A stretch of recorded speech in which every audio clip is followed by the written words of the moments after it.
Hello, beautiful book club. So this week's homework is a moving meditation, as are so many of our metaphysical energy tools.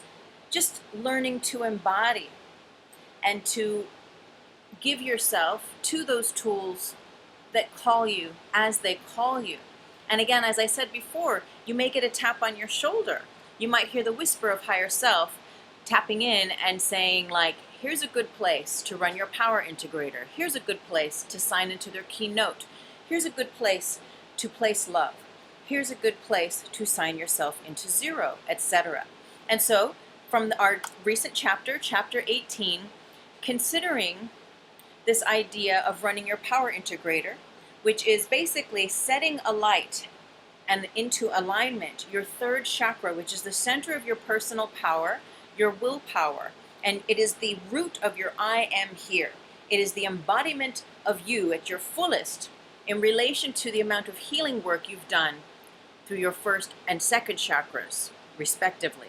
Now, later down the road, I'm going to have courses on chakras and all sorts of juicy spiritual stuff, but for now, what I'm going to do is add a little document, just a short little document, speaking on the third chakra.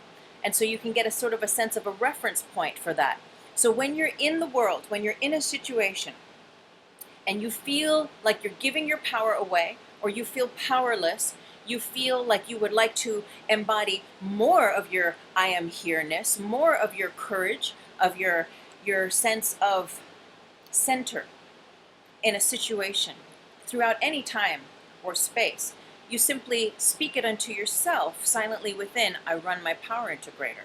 Now you can have the universe run your power integrator for you also, but it doesn't matter for this one. This is you. This is your power integrator, your third chakra right here. Power that sucker up. I run my power integrator. It's as easy as that. And you can do it over and over and over again. Sometimes around certain people, there's certain issues that have yet to be fully worked out to their core. You run it, and then it's like, and you're like, okay, run that sucker again. Run my power integrator. It's like an old lawnmower sometimes. So you'll know. Generally, once should do it per situation that you might find yourself in. But no, if you have to do it more than once, that might be part of your work in really having that intention and really meaning what you are intending to put into motion. You know, all of this work that we're doing, they are metaphysical energy tools. They are not touchable for the most part. These are things in the air. These are energies that by your conscious, focused intention of running that energy, of running that grid, of embodying that quality, makes it so to the degree you are ready, willing, and capable to meet it and to embody it in your own authentic, beautiful way. Remember, nothing will ever be forced upon you. There is no force of any will. And for these kinds of energy tools that are self-sufficient, it is you saying yes to those energies. So, I run my power integrator. I sign myself into zero. Zero is complete detachment, complete awareness, and infinite compassion. Complete detachment. We reviewed detachment a bit, and it comes up more, and you're going to learn a tool for detachment later. But for now, considering this idea of detachment being the relinquishment of your own projections of judgments towards a person, place, or thing in any given situation. And remember, it is only our judgments that we have, that we project to a person, place, or things, including ourselves, past, present, future, that create limitation, that create illness, that create imbalance. So if from the get-go, you're intending, sign me into zero. I sign myself into zero. So universe, you can ask universe, but really, I mean, you can. There's nothing wrong with that. I didn't mean to go into a polarity thing, but really, what I'm saying though is that, again, these are for you to learn to own your tongue, right? And there is a difference between letting the universe do it for you and you doing it.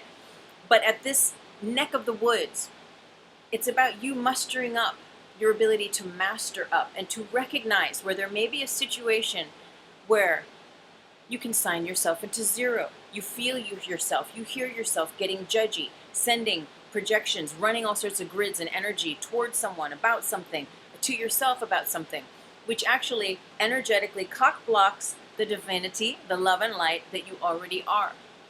So Maybe you've already planted a whole bunch of judgments and things about a certain person, place, or thing, and then here you are in their presence, and you're like, oh, and you have all those filters now that you have to see through in order to see the real person.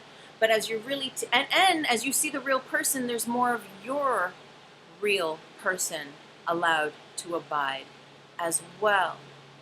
You see, and this is the mystical power of these aspects, of these tools. It's because there's only one of us here. You are not separate from your brothers and sisters. There's only one of us here, metaphysically speaking. So, what you give to others, you give to yourself. I sign myself into zero, which means I sign myself. I'm placing this person, this self, energetically into the frequency of zero, which specific to this metaphysical tool speaks to complete detachment. That means I have no thoughts about anyone or anything. I'm just being. How about that?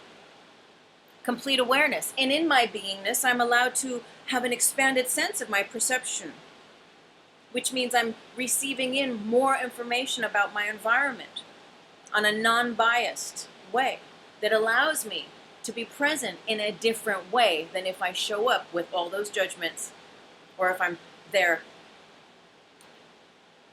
sharing a lot of judgment, whether it's over my tongue or through the silence of the chatter in my mind. Complete detachment, complete awareness, infinite compassion. Remember I was saying it's like the monk. You're just the monk. When you sign yourself into zero, there's no mind. You're completely awakened and aware. And in that awareness, again, you come back to what that zero is, that we are one. That we are one. We're one in the zero. You realize your unity. You realize your unity consciousness when you lay down your shields, when you lay down your triggers and reactions to bear arms, because that's all judgment is. It's bearing arms. It's preparing to fight, to protect, or to defend some idea, some memory that you might have about anything. Yet the more that we allow ourselves to come into a oneness, reality, realization within knowing thyself, divine, that's when, through our unity, through our oneness, that we really begin to, I like to say, surf the event horizon of the 0 point. That's another conversation. So sign yourself into zero. And you don't even need you don't even need an excuse. You don't even need someone to be mean to you. You don't need to be in some debacle to do it. You can do it right now and just see how it feels. I signed myself into zero. I signed myself into zero. Okay, so, and just a little backtracking, because the shared bubble is huge and it can go on forever, right? These lessons. Remember, there's a 2-hour video that's up in our homework page that you can go back into and watch and nibble little by little, or take it in one whole chunk. But remember, it's the difference between you putting on the person, and even if there isn't a significant person, it could be men or women in general. Men are so fill in the blank. Women are so, all guys the age between 30 and 40 are fill in the blank. All women who dress like this, fill in the blank. So there's all these ideas we've created about people, right? And whether there's an actual person, whether it's your ex, a present person there, or men or women in general, we've created all these limitations which keep us safe, which keep us not needing to heal or grow or expand who we are into our zero-ness. So as long as we just keep judging and putting all those cock blockers, pardon my French, but you get the idea, there, we're really just withholding love. We're withholding our ability to see through the veil of illusion and be present with the perfect love that always is. And remember, these things, these hindrances, these triggers, they have roots in your root man, in your root woman, in your root female, in your root male, in the unhealed parts of the inner child that you walk with. And whether those unhealed parts are real or imagined, they're as real as they are, as long as they cause fear and limitation. And as long as they're with you now in how you are perceiving men, women, relationships, romance, etc., sex, all that stuff that goes with that beshared energy. But remember, beshared is sacred. It's sacred. That's when you're a zero and they're a zero. And you're like, ooh, we be zeros. How does that work? You'll figure it out when you get there. Maybe you've already been there. But the point is, get used to exercising. If it resonates, you can throw this all out the window, but get used to, as it resonates, when you catch yourself saying that thing about all men or all women or guys or this ex or your current love, whatever it is, right? That judgment, that criticism, that like wishing that it is anything other than what it is showing you right now. Turn it around, turn that frown upside down, create a positive affirmation about it, and put that in the shared bubble.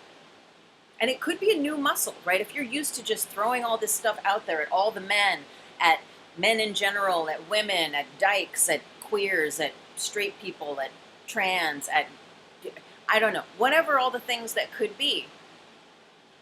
It's about you, ultimately, right? It's about you allowing yourself to have a sacred relationship. And we know the deeper we go into the rabbit hole of healing our lives, that that's really the most powerful aspect that there is. When you can be down with you in a very sacred,